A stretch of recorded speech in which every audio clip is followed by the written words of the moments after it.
hacakabiri tukabashyingira ibyo wabimenya iki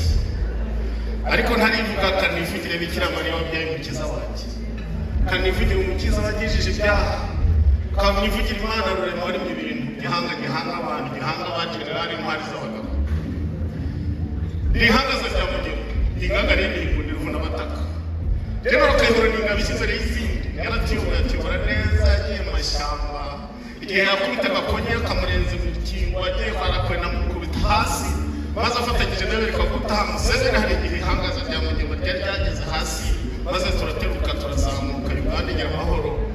turayaterura nabwo turayazamura igihe mutware Paul Kagame yadufashije kuyobora Uganda yizahaza no kuyobora iwabo natwe tugira amahoro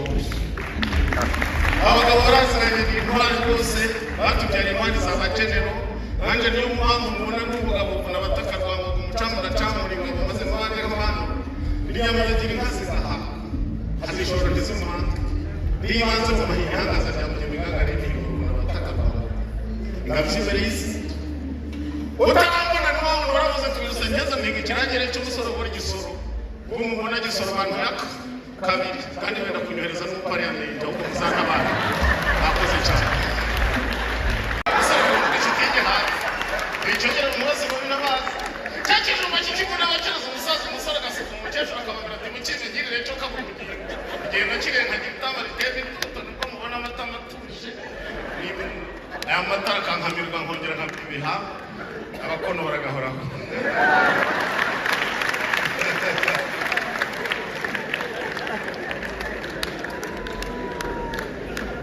umugabo rero ntiduhuje igihugu ariko duhuje ubumwe kuko wumva ntibizi Imana kandi Imana y'u Rwanda si Imana y'u Rwanda se kuko ibirunga mubona nubwo biri uruhande rw'umupaka y'u Rwanda ibirunga byabaga hagati y'u Rwanda Imana y'u Rwanda ikareba hakurya Rwitanzige hakurya iyo Gihihi Indorwa n'Ubukiga ikamanura Umugesera twese nyine tukagendera aho ngaho so mutazongera kumbaza Sorance ni umunyarwanda ndagukunda n'impamo nagukunze kera ay mama we ukiri bato twese ndagukunda n'impamo ukiri bato twese witwiranye oya mama we uwaruka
greet you all,